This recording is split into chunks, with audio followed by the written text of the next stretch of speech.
మన ముక్కుకి మన కంప్లీట్ పక్క భాగంలో ఈ ఎముకల లోపల చిన్న చిన్న గూడు మాదిరిగా ఉంటాయి. వాటిని మేము సైనస్ అంటాం.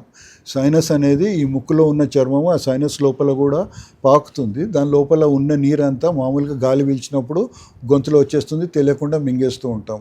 ఎప్పుడైనా జలుబు అయినప్పుడు ఆ చిన్న రంధ్రం అనేది సైనస్ కనెక్షన్ ఉన్నది, అది మూసుకుపోతుంది. మూసుకుపోయినప్పుడు లోపల నీరు లాంటిది పేర్చుకుపోయి తర్వాత చీములాగా ఏర్పడి లోపల చర్మం అంతా ఉబ్బి దాన్ని సైనసైటిస్ అంటారు. సైనసైటిస్ వచ్చిన తర్వాత ఏమవుతుందంటే తల అంతా బరువుగా అనిపిస్తుంది, జ్వరం వస్తుంది. తర్వాత పొద్దున్న లేచేసరికి తల వంచితే తలలో ఏదో బరువు నీరు తగిలినట్టు లేకపోతే నొప్పిగా ఉంటుంది. దాన్ని సైనసైటిస్ అనేది 4 టైప్స్ ఉంటాయి. సైనస్ మ్యాక్సిలరీ, ఎథ్మాయిడ్, స్ఫినాయిడ్ అని, ఫ్రాంటల్ అని.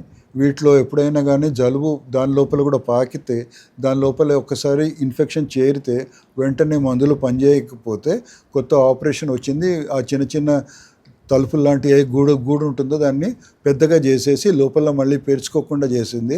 దాన్ని ఎండోస్కోపిక్ సైనస్ సర్జరీ అంటారు. అట్లా అయినప్పుడు అడ్వాంటేజ్ ఏమిటంటే ప్రతిసారి జలుబు వచ్చినప్పుడల్లా మళ్ళీ లోపల పాకకుండా లోపల పేర్చుకోపోకుండా ఎప్పటికప్పుడు బయటికి వస్తూ ఉంటే ట్రీట్మెంట్ అంతా కంప్లీట్ అవుతుంది. దాన్ని అట్లాగే నెగ్లెక్ట్ చేస్తే వేరే ఫంగల్ డిసీజ్ అని చెప్పేసి ముక్కులో కూడా ఫంగస్ ఏర్పడవచ్చు.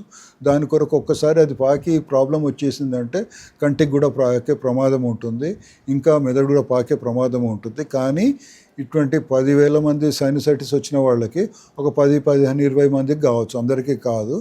ఇంకా షుగర్ ఉన్న వాళ్ళకి ఇటువంటిదైనా సైనసైటిస్ లాంటిది వస్తే తొందరగా ట్రీట్మెంట్ చేయించుకోవాలి. ఎందుకంటే దాన్ని కాంప్లికేషన్ అలర్జిక్ ఫంగల్ సైనసైటిస్ అని, లేకపోతే మ్యూకార్మైకోసిస్ అని కరోనా టైంలో చాలా వచ్చేది. అది ఈ మధ్య తగ్గింది. కానీ మళ్ళీ ఎప్పుడైనా షుగర్ ఉన్న వాళ్ళకి, లేకపోతే కిడ్నీ ట్రాన్స్ప్లాంట్ ఎవరైనా చేసుకుంటే వాళ్ళకి ఈ ప్రాబ్లం వచ్చేది. లేకపోతే కొందరు స్టీరాయిడ్ వాడుతుంటారు ఆర్థరైటిస్కి, దానికి దీనికి.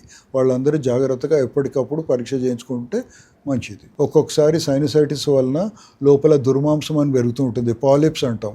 ఆ పాలిప్స్ అనేది వస్తే మందులు వాడినప్పుడు తగ్గినట్టు అనిపిస్తుంది, కానీ మళ్ళీ తర్వాత యథావిధిగా వస్తుంది.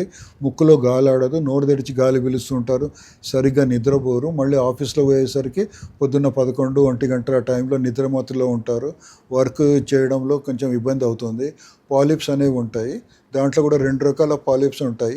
ఒక పాలిప్ ఏమో అలర్జిక్ రైనైటిస్లో ఎక్కువ వస్తుంది, ఇంకో పాలిప్ ఏమో మామూలు ఇన్ఫెక్షన్లో వస్తుంది. అలర్జిక్ రైనైటిస్ వచ్చిన పాలిప్స్లో తొందరగా కరెక్ట్గా ట్రీట్మెంట్ తీసుకొని ఆపరేషన్ చేయించుకొని దాని తర్వాత కూడా మందులు కరెక్ట్గా వాడుతూ ఉంటే మళ్ళీ అది క్లియర్ అవుతుంది. తర్వాత ఆస్తమా లాగా కన్వర్ట్ కాకుండా కాపాడుకోవాలి. ఎండోస్కోపిక్ సైనస్ సర్జరీ అనేది కొత్తగా ఏర్పడింది. ఈ ఎండోస్కోపిక్ సైనస్ సర్జరీ చేయకముందు మనం సిటీ స్కాన్ అని చేస్తాం. సిటీ స్కాన్ ముక్కులో సైనస్లో ఎంతవరకు పాకి ఉంది కరెక్ట్గా తెలుస్తుంది.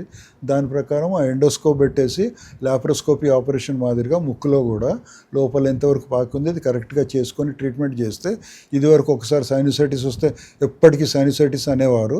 అట్లా కాకుండా ఇప్పుడు కొత్త పద్ధతిలో చేయించుకుంటే మనకి ఎంతైనా మనకు కంప్లీట్గా రోజువారీగా దోహదం చేస్తుంది. ఉద్యోగం కూడా సరిగ్గా చేసుకోవచ్చు. ఊరికేనే అనవసరంగా మందులు వాడడం కూడా తగ్గించుకోవచ్చు. తర్వాత మనం day to day life style కూడా చూసుకుంటే మంచిది.